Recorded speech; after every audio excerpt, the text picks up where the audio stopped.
Olá, pessoal, boa tarde. É um prazer estar com vocês aqui pelo VET Educa e agradeço a presença de todo mundo. Vamos hoje falar um pouquinho sobre leishmaniose visceral canina, falar um pouco de terapêutica, de imunomodulação e um pouco também sobre o experimento do Defensim, que foi um experimento bem bacana e a gente vai estar pontuando aí os resultados para vocês. Mas antes de qualquer coisa, eu queria deixar aqui a informação de que ao final da palestra vai ser sorteado esse livro de hematologia e bioquímica, né, da clínica veterinária, e aí vocês vão estar recebendo no decorrer da palestra a lista de frequência para poder a gente estar realizando um sorteio ao final. Então, meu nome é Luana, eu sou médica veterinária, mestre em ciência animal e doutoranda em medicina veterinária. Atuo na parte de imunologia, com ênfase na área de diagnóstico e terapêutico na leishmaniose visceral canina. Vou deixar aqui pincelado alguns trabalhos, caso fique de interesse para vocês. A palestra vai ficar disponível aí na página do YouTube, do VET Educa. E aí aqui tem alguns trabalhos que a gente apresentou no último World Leish, que são trabalhos voltados a diagnóstico dentro da leishmaniose, no qual um desses trabalhos foi publicado em periódico agora em 2020, e esse trabalho, só falando por alto, ele utilizou proteínas recombinantes para melhor se ter um soro diagnóstico desses animais, que a gente sabe que a atual proteína bruta que é utilizada para o teste de ELISA, ela tem grande possibilidade de reações cruzadas. E aí percebeu-se que com o uso dessas proteínas recombinantes, esses animais, esse exame, esse soro diagnóstico, ele tem uma melhoria tanto em especificidade quanto sensibilidade e, consequentemente, evitando aí reações cruzadas e aqueles possíveis animais falso positivos para outras enfermidades, ou até mesmo animais vacinados, ou até mesmo animais negativos. Tivemos também um trabalho publicado agora em 2020 com a imunoterapia na leishmaniose. Esse trabalho foi publicado no Simpósio Internacional de Medicina Veterinária, e essa imunoterapia foi uma pesquisa realizada com uma vacina de segunda geração, que é a Leish 111, no qual a gente observou um resultado bastante satisfatório, tanto na melhora clínica quanto na redução da carga parasitária desses animais por um bom tempo. Então, fica aí disponível os nossos últimos e mais recentes trabalhos que o grupo tem realizado. E aí a gente vai estar iniciando nossa palestra falando um pouquinho sobre leishmaniose. Então, o que é a leishmaniose? Ela é uma doença contagiosa, né, causada, infecciosa, desculpe, a leishmaniose, ela é uma doença infecciosa causada por um protozoário do gênero Leishmania, que desenvolve as leishmanioses, que são consideradas entre as 6 endemias de maior importância no mundo. Ela apresenta a forma cutânea e a forma visceral, no qual a forma visceral está presente nos 4 continentes, incluindo as Américas, que nesses 4 continentes essa doença é endêmica em 98 países, incluindo o Brasil. A leishmaniose visceral canina, ela é uma antropozoonose que acomete canídeos silvestres e domésticos. E o agente etiológico que acomete aqui no Brasil é a leishmania infanto-chagas. A gente sabe que a nível epidemiológico, desde a década de 80, a leishmaniose era bastante conhecida apenas na região Nordeste. Hoje a gente vê que a doença já se espalhou e está presente em todas as regiões do Brasil, uma maior prevalência nos estados do Pará, Maranhão, Ceará e Minas Gerais.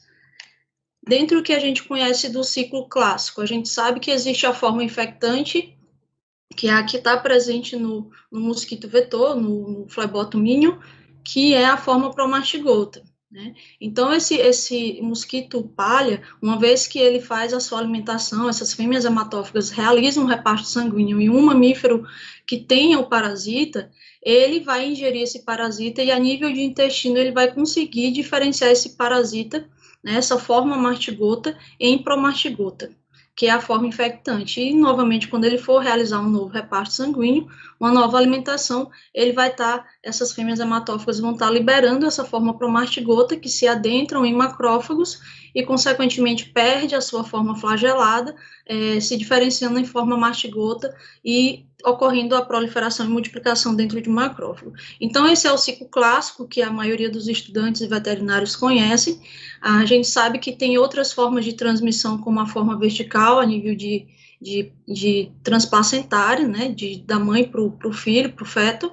Tem a transmissão também por transfusão sanguínea, e até mesmo a transmissão venérea, pelo ato sexual do macho com a fêmea, através da transmissão por sêmen. Tem trabalhos que relatam esses outros 3 tipos de transmissão do parasita. E aqui no Brasil, o vetor que é responsável por essa transmissão tem 2 espécies, que é o Lutzomia longipalpis e o Lutzomia cruzi. Já a nível de epidemiológico também, o cão, ele é considerado o principal reservatório doméstico da doença. Hoje o cão, que é um membro da família, ele é um elo de transmissão dentro da leishmaniose humana, né? E aí, devido a essa questão de o cão ser o principal reservatório doméstico da doença e ser o elo de transmissão para a leishmaniose humana, isso justifica devido a ele ter um elevado parasitismo cutâneo. Esse elevado parasitismo cutâneo, consequentemente, induz a manutenção da doença e a infecção desses vetores. Então, se o cão ele tem esse parasitismo muito grande a nível de pele, ele, consequentemente, vai estar infectando esses vetores. Então, a nível epidemiológico, a doença canina ela é mais importante do que a doença humana, uma vez que esses animais conseguem estar mantendo a doença a partir da infecção desses vetores pelo seu parasitismo alto a nível de pele. E aí, o que a gente tem dentro do diagnóstico hoje em dia para a leishmaniose visceral canina? Existem 3 formas de diagnóstico que vão ser desde o parasitológico, o molecular e o sorológico. O parasitológico, a gente está pesquisando a forma do parasita, quer seja por exame direto em lâmina, buscando aí a forma amartigota, como a gente tem aqui na imagem, certo? Um macrófago com as formas amartigotas, ou quer seja por meio de cultura, buscando aí a forma promastigota. A diferença dos 2 tipos de diagnóstico seriam que o exame direto, ele demora em torno mais ou menos de 3 dias a 5 dias, vai depender da rotina do laboratório que dá esse resultado e da mão de obra que estiver trabalhando, né? E esse exame de meio de cultura é aquele que demora em torno até de 1 mês, na tentativa do crescimento desse parasita na sua forma promastigota. Então, assim, os 2 tipos, tanto o exame direto quanto o exame de cultura, ele está buscando a forma do parasita, só que formas diferentes. Então, a probabilidade é a mesma, vai depender também do parasitismo que esse animal tiver, da carga parasitária. Pode ser feito também a citologia de pele, quando esses animais tiverem presente úlceras. Então, dentre os órgãos que a gente coleta, se realiza a punção de medula, linfonodo e citologia de pele. A probabilidade maior é de encontrar quando esse animal tem essa lesão de pele, que é feito o raspado nas bordas da lesão, ou o segundo alvo de encontrar esse parasita seria a punção de linfonodo e, por último, a punção de medula. Existe o diagnóstico também molecular, a nível de PCR. Esse diagnóstico, ele é a busca do parasita, né? Então, ele vai identificar e ampliar esse DNA desse parasita. Ele pode ser feito tanto pela forma convencional, que é dizer que o parasita está presente ali ou não, o DNA do parasita, ou pela forma quantitativa, que eu vou estar identificando a quantidade que tem desse parasita no organismo daquele animal. É um teste com sensibilidade e especificidade próxima a 100%, e dentre os outros diagnósticos que a gente pode comentar também, tem o diagnóstico sorológico, que pelo Ministério da Saúde, a partir de 2011, ele recomenda o DPP como triagem, né, que é um exame imunocromatográfico, um teste rápido, e o ELISA como confirmatório. Mas aí a gente sabe que esse protocolo é o protocolo que o Ministério recomenda, mas quando a gente fala a nível de clínica, de estadiamento, a gente realiza outros exames. O RIF é um exame de imunofluorescência indireta. Esse exame era o que era utilizado antigamente pelo Ministério, só que hoje o Ministério não utiliza mais, ele está em desuso, porém, ele ainda é um teste utilizado para técnicas quantitativas para estadiamento dos animais, no caso dos animais com leishmaniose visceral canina, né? E aí, esses animais, para a forma de estadiamento que a gente realiza as técnicas quantitativas, a gente pode estar utilizando o ELISA, a partir do resultado individual que o animal tem, que é o que a gente chama de OD, para o resultado do cutoff, que é o ponto de corte. Então, uma vez que esse animal tem a sua OD, o seu valor individual do resultado do exame, de 3 a 4 vezes maior do ponto de corte, a gente considera que esse animal tem uma titulação alta. Antigamente, pelo Ministério, era considerado positivo pelo RIF aquele animal que tinha 1/40, a partir de 1/40. Hoje, através do estadiamento, a gente vê que 1/40 e 1/80 são titulações de baixas a média. E é considerado um animal pelo RIF com a titulação alta a partir acima de 1/80. E o ELISA de 3 a 4 vezes o valor da OD do animal pelo valor do ponto de corte, que é o cutoff. Dentro do que a gente conhece de tratamento, a resolução de 2002, que dizia que deveria ser feita eutanásia de animais soro-reagente ou com parasitológico positivo, está em desuso, uma vez que em 2016 foi aprovada a primeira droga de tratamento de uso exclusivo para cães, né, deixando claro também que tem uma portaria do Ministério de 2008, que ela proíbe o uso de drogas humanas nesses animais. Então, a partir de 2002 e 2008, 2016 foi o avanço dentro do que a gente diz relacionado ao tratamento desses cães com leishmaniose visceral. E aí, o que é que a gente tem atualmente de terapêutica para essa doença? O allopurinol, que é uma droga bastante utilizada, com ação leishmaniostática há mais de 30 anos, é uma droga de baixo custo de administração via oral, induz a melhora clínica nesses animais, porém ela não induz uma resposta imune contra o parasita. Já o miteforam, ele é uma droga que tem ação leishmanicida, reconhecida na Europa desde 2007, reduz a carga parasitária desses animais, é de uso exclusivo para cães, é uma droga de alto custo e ela não possui a cura parasitológica, mas ela reduz a carga parasitária desses animais.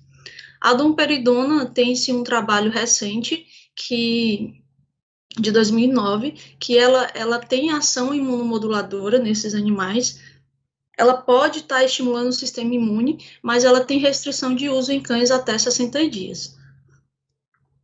E aí a gente vai falar um pouquinho aqui sobre imunologia, para tentar entender como é que eu posso estar modulando a partir de tratamento ou de imunoterapia ou imunomodulação para poder a gente ver uma resposta favorável desse animal contra a doença. Lembrando um pouquinho daqui da imunologia, a gente sabe que existem os linfócitos T, os linfócitos CD4+, e os linfócitos CD4 C8+, CD8, e no caso, os linfócitos CD4, que são esses linfócitos T-help ou T-auxiliares, é o que a gente vai falar um pouquinho sobre eles aqui. Esses linfócitos T-help, eles precisam se tornar efetores. A gente vê aqui que tem um linfócito TH0, esse linfócito ele é dito um linfócito virgem, ele precisa de um antígeno ou de um patógeno que o estimule a ele ser ativo, ou ele a ser efetor, e, consequentemente, células do sistema imune vão produzir citocinas que vão ativar esse linfócito T, e, consequentemente, ele vai estar se diferenciando em perfis, que pode ser perfil TH1 e perfil TH2.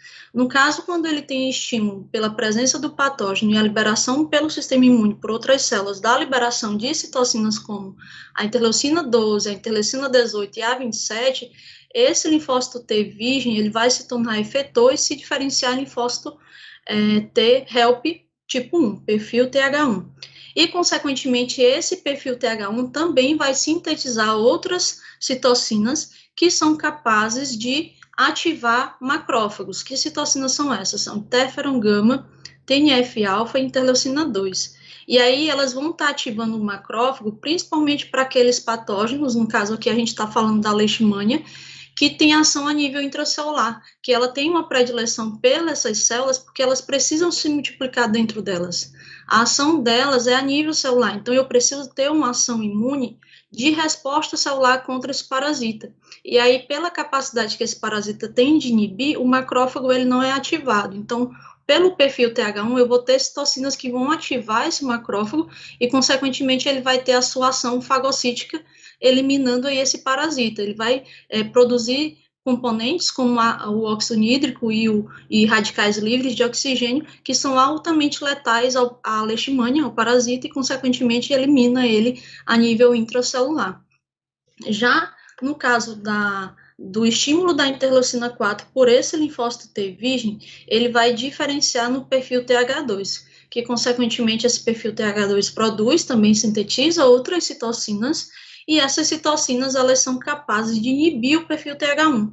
É um mecanismo de cascata aqui. E aí, essas citocinas que são altamente importantes para inibir o perfil TH1 são principalmente a interleucina 4 e a 10. E, consequentemente, inibindo o perfil TH1, o perfil TH2 ativa aí os linfócitos B com produção de anticorpos. E, consequentemente, os anticorpos a nível extracelular, a gente encontra aqui uma resposta imune humoral de forma exacerbada, e esses animais vão produzir muitos anticorpos e uma ação a nível extracelular, que não é celular como a gente quer, como acontece dentro do macrófago, e esse parasita vai conseguir se multiplicar em vários macrófagos e assim disseminar a doença, tá? Então, o que acontece aqui? De uma forma resumida, o meu interesse contra a doença é uma resposta a nível celular, de perfil TH1 que produz citocinas que ativam esse macrófago para eliminar o parasita. Já o perfil TH2, ele é uma resposta imunomoral, ele não tem reação contra a célula e com a presença desse parasita dentro da célula, tá? Então, de uma forma mais visual, a gente consegue identificar que cães sintomáticos, eles têm um perfil TH2 exacerbado, uma produção de citocinas que induzem a ação da resposta imune humoral, mantendo assim esse parasita no organismo do animal. E aí, consequentemente, esse animal vai estar disseminando toda a doença pelo organismo e apresentando todos os sintomas clássicos que a gente conhece, né? Úlcera de lábio, úlcera de focinho, onicogrifose, blefarite, esse animal pode também estar desenvolvendo aí uveíte, úlcera de ponta de orelha, e dentre outros sintomas. E aí, os animais que apresentam, que se dizem ser assintomáticos, são aqueles animais que naturalmente respondem contra a doença, né, que é aquele animal que tem um controle da infecção, ou então quando a gente utiliza uma terapêutica que consegue estar modulando esse perfil TH1 para esse animal ter o controle da infecção. E dentre as drogas que a gente já comentou um pouquinho, tem as drogas leishmaniostáticas, né, as leishmanicidas, e as drogas ditas imunomoduladoras ou que desenvolvem a imunoterapia nesses animais. E dentre as imunomoduladoras e imunoterapia, a gente tem a domperidona, que causa essa modulação, temos a dose dupla da Leishtek com a ação do adjuvante da saponina, que induz essa ação de imunoterapia, e temos também o suporte nutricional, que ele pode estar associado com essa modulação também da resposta do perfil TH1. E aí aqui a gente colocou só para pincelar, que a domperidona ela tem ação imunomoduladora, o trabalho dela se mostrou eficaz no controle e na redução dos sinais clínicos e da titulação desses anticorpos, porém esse trabalho, esse experimento foi feito durante 1 mês com esses cães, então ela tem a restrição de uso por até 60 dias, por mais de 60 dias o trabalho não tem dados que possa estar recomendando. A Leishtek tem trabalhos que mostram a ação dela como imunoterapia, né? Esse trabalho de 2008 mostrou a ação que a dose dupla da Leishtek, a ação da Leishtek com a saponina, que ela apresenta níveis elevados de interferon gama, que é uma das principais citocinas que ativam o macrófago pela resposta imunicelular, lá do perfil TH1, e ela tem baixos níveis de interleucina 10, que é a interleucina lá do TH2, que inibe o perfil TH1. Então, a gente observa que ela induz a produção de citocinas favoráveis para combater a doença. E aí o Ribeiro, com colaboradores, tanto no Ordleish 5 e 6, ele apresentou o trabalho que mostrou os dados dessa imunoterapia. E aí, como é que ela é feita? São 3 aplicações, com um intervalo de 21 dias, de dose dupla, né, e se repete essa dose dupla a cada 6 meses, associado ao alopurinol de uso contínuo. E aí a gente vai falar um pouquinho sobre o que é estadiamento, né? Existe o que foi desenvolvido pelo Gad Baned, Solano Galeno e seus colaboradores do estadiamento das diretrizes no mundo, né, a nível de mundo, o que é que se deve ser feito para o animal, no caso de diagnóstico, de tratamento e de acompanhamento desses animais. Em que momento eu posso estar estadiando ou direcionando em que fase da doença aquele animal se enquadra. E aí, dentro desse estadiamento desenvolvido, essas diretrizes desenvolvidas pelo Leite-Vet, a gente vê que uma das principais questões relacionadas à terapia, eu não vou falar muito sobre aqui, a gente só vai pincelar para chegar no estadiamento do Brasil, que ele utiliza aqui o megumine antimoniate, que é o glucantime, e a gente sabe que tem aquela resolução de 2008 que proíbe o uso de drogas humanas em cães. Então, consequentemente, todo esse estadiamento do Leite-Vet foi adaptado para a nossa realidade aqui no Brasil. E o estadiamento adaptado foi desenvolvido pelo Brasileite. E aí a gente vê aqui que em vez do glucantime, a gente vai ter a presença do alopurinol e da mitefosina para a terapia desses animais. Então, a gente tem o estadiamento aqui adaptado para o estádio 1, aquele animal que é considerado sem a doença, que ele é positivo com níveis baixos de anticorpo, no caso é um animal que tem aí um cutoff no ELISA muito próximo do valor que o animal apresentou, ou um animal que tem 1 para 40, 1 para 80 no RIF, e que não foi positivo no parasitológico, é um animal considerado que não, sem a doença, mas que a terapêutica dele vai ser feita com imunoterapia e imunomodulação. Tá? Os sinais clínicos não estão presentes e nem mesmo alterações laboratoriais. Já o animal no estágio 2, ele é positivo no parasitológico, mas a titulação ainda continua baixa, apresenta já alguns sintomas e alterações, e a partir daqui, como ele foi positivo no parasitológico, o tratamento com alopurinol e mitefosina vai ser adicionado, sendo que a imunoterapia e a imunomodulação, elas continuam. Lembrando que a imunoterapia é a dose dupla da Leishtek e a imunomodulação é a recomendação da domperidona. E aqui a gente vê que o estágio 3 até o estágio 5 continua a ser a mesma terapia utilizada pelo estágio 2, certo? Só que a partir do momento do estágio 3 tem um acompanhamento da função renal, das alterações renais, das diretrizes da íris, para estar acompanhando essa insuficiência renal crônica que esse animal pode estar desenvolvendo. E aí vai desde o estágio 3 de doença moderada, doença grave e doença muito grave. E aí a gente vai falar um pouquinho do que foi o trabalho do Defensim, né, que é a suplementação com um imunoestimulante na melhora clínica de cães com leishmaniose visceral. Então, a nutrição animal, hoje em dia, ela se norteia bastante à nutrição humana, e atualmente os veterinários utilizam bastante o manejo nutricional associado ao tratamento de patologias, né, tanto rações terapêuticas como suplementos, né, nutracêuticos que estão associados para a melhoria clínica desses animais. Então, o que são os nutracêuticos? São suplementos alimentares que contêm a forma concentrada de um composto bioativo de alimento, apresentado separadamente da matriz alimentar e utilizado com a finalidade de melhorar a saúde em doses que excedem aquelas que poderiam ser obtidas por alimentos.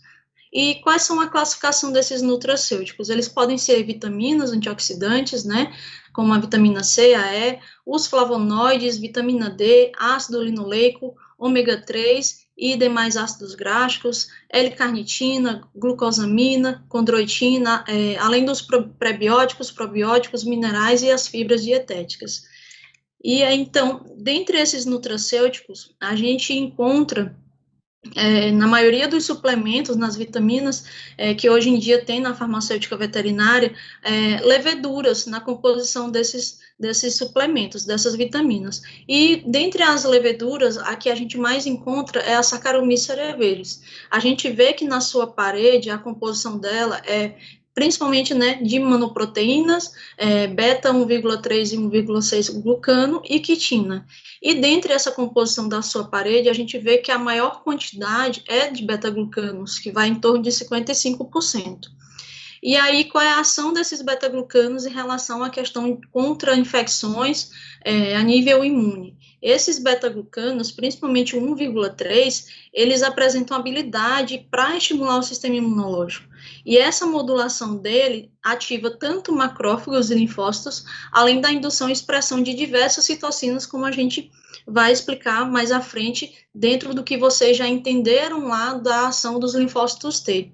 Então, a ação imunomoduladora desse beta-glucano, ela tem sido relatada há mais de 40 anos, tanto na medicina humana quanto na medicina veterinária. E aí, como é que ocorre a ação desses beta-glucanos no sistema imune? A gente lembra que o macrófago, ele é uma célula fagocítica de predileção tanto da leishmania como vários outros micro-organismos que são intracelulares obrigatórios e necessitam da célula para estar se replicando. Então, o macrófago, ele possui vários receptores, né, como os receptores Toll-like, receptores do complemento, receptores de dectina 1, de manose, dentre outros. E o que acontece para esses receptores? O patógeno, ele tem o que a gente chama de PAMP. Esse PAMP é como se fosse um código de barras, é o padrão molecular do patógeno. Então, quando esse receptor do macrófago codifica esse padrão molecular, codifica esse código de barras, ele vai identificar se aquilo dali é próprio do organismo ou se não é próprio do organismo. E se não for próprio, ele vai sinalizar a célula para desencadear citocinas, produção de componentes que vai estar eliminando aquele patógeno. Então, esse é o efeito imunoestimulante que esses receptores são capazes de fazer para a sinalização da célula. E aí, qual é a importância do beta-glucano nessa questão de ação imune? Que o beta-glucano, ele tem uma afinidade muito grande para se ligar com receptores do tipo dectina 1 presente no macrófago. Então, quando esse beta-glucano se liga a esse receptor dectina 1, ele induz a ativação desse macrófago a estar produzindo mediadores inflamatórios, né, que têm ações microbicidas efetoras. E principalmente a ação aí da resposta imune celular contra qualquer patógeno. E aí, no caso aqui, focando a leishmania, que ela necessita desse macrófago para estar se replicando. E esse macrófago, uma vez ativado, ele vai ter a sua ação fagocítica, eliminando assim esse parasita. E aí aqui a gente tem uma imagenzinha, um esquema que mostra bem interessante, né, tanto a célula, no caso o macrófago com seus receptores, no caso aqui o receptor dectina 1, que tem afinidade ao beta-glucano, e aí vamos imaginar que essa célula, ou ela está com o patógeno próximo dela, ou até mesmo esse patógeno esteja dentro dessa célula. E esse macrófago até então não reagiu para estar combatendo esse micro-organismo, no caso aqui a leishmania. E aí esse beta-glucano se liga a esse receptor de dectina 1 e avisa o macrófago, ó, cara, tem alguma coisa estranha aí, tu deixou entrar alguma coisa que não faz parte do organismo, e aí esse beta-glucano consegue ativar esse macrófago, aí ele está exercendo a sua função de fagócito, e consequentemente ele vai estar eliminando esse parasita, produzindo aí citocinas, imunoglobulinas, interleucinas, ou até mesmo direcionado específico para aquele determinado patógeno, aquele determinado micro-organismo. Quando a gente fala a nível de leishmania, quando esse macrófago é ativado, ele produz aí componentes como o óxido nídrico e os radicais de oxigênio, que são altamente letais a essa leishmania e, consequentemente, ele elimina esse parasita. E aí, vamos falar agora do Defensin, que o Defensin, ele pode ser considerado um suplemento alimentar imunomodulador, porque ele possui alta concentração de beta-glucano. É um suplemento que já existe há muito tempo no mercado veterinário e que, dentre todos os que possui nas prateleiras, ele é o que apresenta maior concentração de beta-glucano. E não só o beta-glucano, ele também tem outros componentes, como as monoligossacarídeos, né, as frutossacarídeos, as vitaminas, no caso, vitamina A, C, E, complexo B, isonitol, ácido pantoteico, dentre outros componentes que são bastante importantes para qualquer estádio de enfermidade que esse animal se encontre, né? Tanto em estádio de convalescência, de doenças crônicas imunossupressoras ou até mesmo aquelas que não possuem cura, que em situações também ditas oportunistas. Então, é um suplemento alimentar que pode ser recomendado em qualquer estágio de qualquer doença, que ele tende a ajudar junto com a terapêutica que foi induzida. E aí o nosso objetivo dentro desse trabalho foi avaliar a suplementação de um imunoestimulante na melhora clínica de cães com leishmaniose visceral canina, tá? Esse trabalho foi realizado em Teresina, em clínicas veterinárias de Teresina. Esses animais, uma vez que os veterinários identificavam sintomatologia, eles entravam em contato com a gente falava com esse tutor. Então, desde da triagem de animais que participavam da triagem, aqueles animais que foram introduzidos no grupo, esses tutores, eles recebiam um termo de responsabilidade, dando o consentimento da introdução do seu animal dentro da pesquisa. Esse trabalho também foi aprovado no comitê de ética, a gente ainda não publicou em periódicos, porque ele ainda está na fase de conclusão de outras análises. Então, aqui a gente vai estar repassando para vocês os resultados primários, né, desse trabalho, que já induz uma característica muito boa que o Defensin tem na melhora clínica desses animais devido à ação de imunomodulação. No caso, essa suposição vai ser concluída com os demais resultados. Então, foi feito o delineamento experimental desses animais. Ao total foram 25 animais com leishmaniose visceral, né, 25 cães, e foram divididos em 3 grupos, o grupo 1 com um N de 9 animais, o grupo 2 também. O grupo 1 teve, esses animais receberam allopurinol mais Defensin, o grupo 2 recebeu apenas o allopurinol, e o grupo 3, com um N de 7 animais, foi o grupo controle que não recebeu nem allopurinol nem suplementação. As avaliações foram feitas antes do tratamento, antes da indução terapêutica, e após os 60 dias, no qual foi feito exames de hemograma, bioquímicos para avaliar a função renal e hepática desses animais, avaliação clínica, que foi feita a partir de um score, que é uma ficha clínica, desenvolvida pela equipe a qual eu trabalho, que foi publicado até pelo a Fiocruz. Então, essa ficha clínica ela já vem bastante sendo utilizada. Vou explicar um pouquinho para vocês como é que foi feito esse score.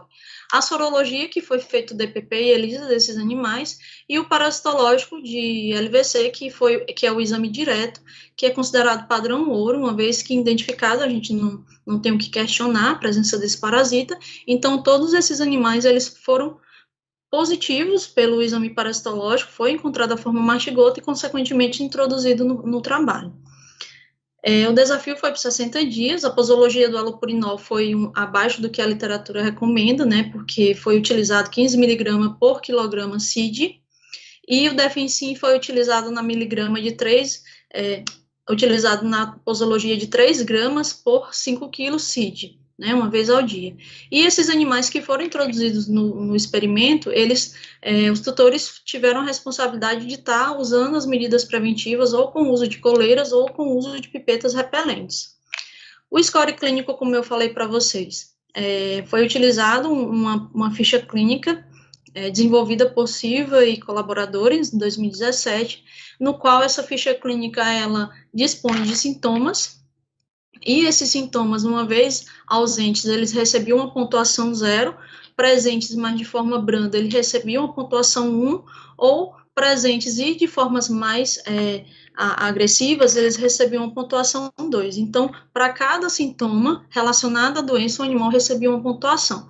E o somatório dessa pontuação era o resultado individual daquele animal, ou seja, o valor do score dele. Então, quanto maior a sintomatologia da doença, maior seria o score desses animais. A avaliação de estatística desse experimento foi feito com um prisma, né, com comparação entre os grupos para resultado de score, de peso e de exame parasitológico. Já para hematologia, bioquímicos e sorologia foi feito média e desvio padrão. Como eu comentei, esse trabalho é a primeira etapa da CONIG em relação a esse experimento. A gente possui soro e possui medula desses animais, no qual está sendo realizada a segunda etapa de avaliação de carga parasitária desses animais e titulação dos anticorpos. Então, aqui a gente vai ter os resultados de exame parasitológico, peso, score e os exames laboratoriais. Então, para o resultado de score clínico, antes da indução do experimento, no tempo D0, todos esses animais não apresentaram diferença significativa. Nenhum dos 3 grupos, nem o grupo 1, que era o allopurinol e defensin, nem o grupo 2, apenas allopurinol, e nem o grupo controle, que não recebeu nada.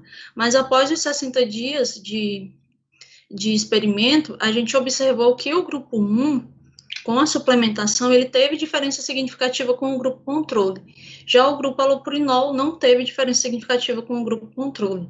E aí a gente observa também que esses animais, tanto o grupo allopurinol como o defensin e o allopurinol, ele teve redução dessa sintomatologia. Porém, o único grupo que teve diferença significativa foi o que teve a suplementação. E aí isso concorda que tanto o allopurinol com suplementação ou não, a gente consegue observar a redução desses sintomas, mas que associado a um nutracêutico, a um suplemento, a gente consegue ter um valor mais esperado no sentido de melhora clínica desses animais. E aí a gente colocou alguns animais aqui. Observa-se que o peso não teve diferença significativa, então a gente não vai ver variação de peso muito próximo, mas para score clínico a gente vai ver uma diferença bem grande desses animais. A Lady, ela apresentou as imagens de cima é o tempo D0 e a de baixo D60. No início ela tinha lesão nasal, ela tinha tumor de mama, lesão de ponta de orelha, lesão de ponta de rabo, tinha onicogrifose, aumento de linfonodos. Após os 60 dias de experimento com o allopurinol e o defensin, essa sintomatologia ela reduziu e a gente observa pelas imagens que as lesões elas não estavam mais presentes e que o score dela aí reduziu de 12 para 4. O Toby, né, que teve aí um score de 12, que reduziu para 5, ele tinha lesões de lábio, de focinho, despigmentação, tinha úlcera na região do glúteo, do tornozelo, em boa parte do corpo ele tinha presença de úlceras nos coxins, e aí após os 60 dias a gente vê que essas lesões, essa sintomatologia mais característica foi bastante reduzida. Já o grupo 2, que recebeu apenas allopurinol, a gente tem aqui como um exemplo a Estela, e no qual ela reduziu o score de 18 a 8, né, caracterizando toda a literatura que mostra que o allopurinol é leishmaniostático, que ele dá a melhora clínica nesses animais, e aí ela apresentou alopecia generalizada, opacidade de córnea, lesão de ponta de orelha, onicogrifose, e boa parte de alguns dos sintomas persistiram após os 60 dias. Aqui a gente tem a Mini, que da mesma forma reduziu a sintomatologia apenas com o uso do allopurinol. Ela teve a redução de score aí de 13 para 2, a gente vê que ela tinha úlcera em boa parte do corpo, em ponta de orelha, tinha úlcera de coxim, de lábio, de nariz, né, nasal, e consequentemente após os 60 dias de uso com allopurinol, ela teve redução dessa sintomatologia. Porém, assim, a gente concorda com esses resultados a nível de allopurinol, como a gente já disse que ele induz a melhora clínica. Entretanto, de todos os animais, tanto do grupo com suplementação como o grupo sem a suplementação, o grupo 2, que é esse que não teve suplementação, no resultado de exame parasitológico, que é a pesquisa das formas amartigotas, o grupo 2 foi o único que teve ainda persistência de encontrar essas formas pelo exame direto. E um exemplo desses animais é a Mini, que por mais que a gente veja que ela teve melhora clínica, pelo exame parasitológico, ela foi um dos animais que ainda se encontrou a forma martigota pelo exame direto. Diferente do grupo que recebeu o defensin, que não teve animais identificando a forma martigota pelo exame direto. Aqui a gente tem do grupo controle, então, os animais do grupo controle, como não receberam nada, a tendência foi de aumentar o valor do score e, consequentemente, aumentar também os sintomas, né? Como a gente vê aqui que o score dele foi de 3 e subiu para 5 dentro de 60 dias. E aqui a gente tem um exame parasitológico, que a gente fez aqui uma legenda no qual o número 1 é aqueles animais que tinham a presença da forma martigota pelo exame direto, e a numeração 0 é aqueles animais que não foi presente, não foi encontrado as formas amartigota pelo exame direto. E aí, dentro antes do experimento, como eu tinha dito, todos os animais positivos, né, ou seja, animais que foram encontrados pelo exame parasitológico foram introduzidos no trabalho. E aí, após 60 dias, a gente vê que o grupo allopurinol com defensim, o grupo com a suplementação, não teve nenhum dos animais identificando a forma do parasita pelo exame direto, e já o grupo allopurinol teve 2 animais que estavam com o exame direto com a presença da leishmania. E o grupo controle, os demais animais, os 7, permaneceram também com a presença do parasita. Então, o grupo 1 foi o grupo que teve diferença significativa com o grupo controle, mostrando aí a possibilidade que a suplementação tem de reduzir, quem sabe, a carga parasitária desses animais. A gente não pode falar isso com certeza, porque a segunda etapa está sendo realizada. Aqui é apenas o exame direto, que é a busca do parasita na sua forma martigota. E aí, os exames bioquímicos foi feito média e desvio padrão. A gente observa que não teve diferença significativa dentro dos parâmetros renais e hepáticos, então esses resultados eles ficaram dentro dos valores de referência, né? A nível hematológico, dentro da literatura não tem nada que seja específico relacionado à leishmaniose, então os resultados foram bem variados, resultados até semelhantes de algumas literaturas também, como anemia normocítica e normocrômica, trombocitopenia, leucocitose e eosinopenia. Para peso, não teve diferença significativa e nem para a sorologia realizada, tanto de DPP quanto ELISA. E aí, o que a gente tem de literatura que possa estar ajudando a essa suposição do uso do defensim como imunomodulador? O uso do beta-glucano, ele vem sendo utilizado na medicina veterinária há muito tempo. A gente vê esse trabalho, que ele é da década de 80, em que o Cook, ele fez a administração de glucano a nível intravenoso antes e após a infecção de hamster com Leishmania donovani. E aí, o que ele identificou? Que esses glucanos, ele promovia a redução do parasita tanto no fígado quanto no baço, e que teve ativação desses macrófagos peritoneais in vitro pela ação dos glucanos, né? E também identificou a redução significativa do parasita a nível intracelular e o aumento da resistência inespecífica desses hamsters proporcionada pelos glucanos em resposta à leishmaniose visceral. Os primeiros trabalhos que se teve com beta-glucano no Brasil foi desenvolvido pelo Zaine na sua dissertação e na sua tese, e com publicação em periódicos, em que ele identificou tanto animais saudáveis quanto animais com alguma patologia ou pós-cirúrgico.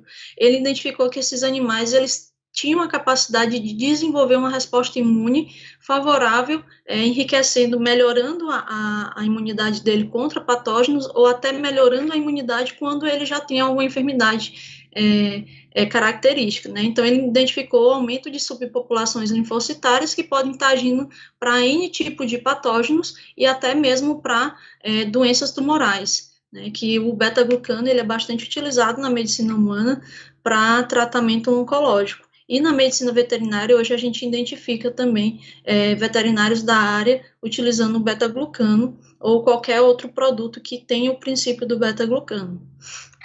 O Berner também identificou que ele fez um trabalho in vitro, né, que identificou que a influência desse beta-glucano induzia a secreção de citocinas pró-inflamatórias que ativavam a ação do macrófago peritoneal em camundongo. Então, ele demonstrou uma boa ação da fagocitose pelo glucano para os macrófagos e, consequentemente, a indução da produção de citocinas pró-inflamatórias, que são essas capazes de ativar o macrófago. Então, ele também identificou in vitro a ação desse glucano para o perfil TH1, contra a leishmania. E aí a gente tem esses 2 últimos trabalhos para concluir o nosso raciocínio, um trabalho realizado no ano passado e um trabalho publicado agora em maio desse ano, recente, que esse grupo de estudo, ele utilizou um nutracêutico, né, que foi na Itália, que teve a capacidade de ativar perfil TH1, que eles utilizaram tanto carga parasitária, titulação, eles avaliaram a titulação desses animais, eles avaliaram também a dosagem de citocinas e conseguiram identificar que o nutracêutico, ele conseguia induzir produção de citocinas e de resposta imunicelular e do perfil TH1 para resposta contra a doença nesses animais com leishmaniose infanto, né? Leishmaniose canina. Então, a suplementação com nutracêutico, pelos dois trabalhos, esteve associada à imunomodulação da resposta TH1 e da melhora clínica significativa desses animais. Então, o que a gente sugere, porque ainda falta mais trabalhos e mais avaliações que possam estar concluindo essa nossa sugestão, é que, de acordo com o estadiamento, que é considerado desde o estádio 1 sem a doença, que é aquele animal que não tem um parasitológico positivo, e o estádio 5, que é a doença mais grave, que tanto do estádio 1 até o estádio 5, esse animal ele recebe imunoterapia e imunomodulação. Então, a nossa sugestão é que o Defensin ele possa ser introduzido como imunomodulador, uma vez que a droga que se tem é a domperidona e ela tem restrição de uso. E o Defensin, ele não tem restrição de uso, ele é específico um produto para cães e gatos e pode ser usado sem restrição nenhuma, até de forma contínua. E aí, dentre os grupos avaliados, nossas conclusões é que o que apresentou o melhor resultado em score clinic e exame parasitológico foi o grupo allopurinol mais Defensin, o qual ele apresentou diferença significativa com o grupo controle, e ao final do estudo os parâmetros bioquímicos se mantiveram dentro da normalidade. E, portanto, nosso estudo sugere que o suplemento Defensin ele possa estimular a resposta imune na melhora clínica de cães com leishmaniose visceral, no qual pode ser associado no protocolo terapêutico no tratamento da doença, uma vez que ele não se refere a uma droga, e sim a um adicional nutricional de imunomodulação. Estudos devem ser mantidos, como a titulação de anticorpo, a carga parasitária, para termos maiores análises e, consequentemente, melhores resultados, e que dessa maneira possamos contribuir cada vez mais com a qualidade de vida desses animais. E aos agradecimentos à CONIG, à Universidade Federal do Piauí, às clínicas veterinárias e às pessoas que contribuíram com esse trabalho. E aí eu deixo em aberto, se tiverem alguma dúvida, alguma pergunta, e ao sorteio também, não é, Lucas? O João Filho perguntou aqui, da amostra que foi considerada como resultado positivo, tem que ser de sangue ou punção de medula? Assim, João Filho, aqui a gente fez, deixa eu voltar lá para mostrar para você. No caso, o exame parasitológico que a gente fez foi punção de medula, linfonodo ou pele, né?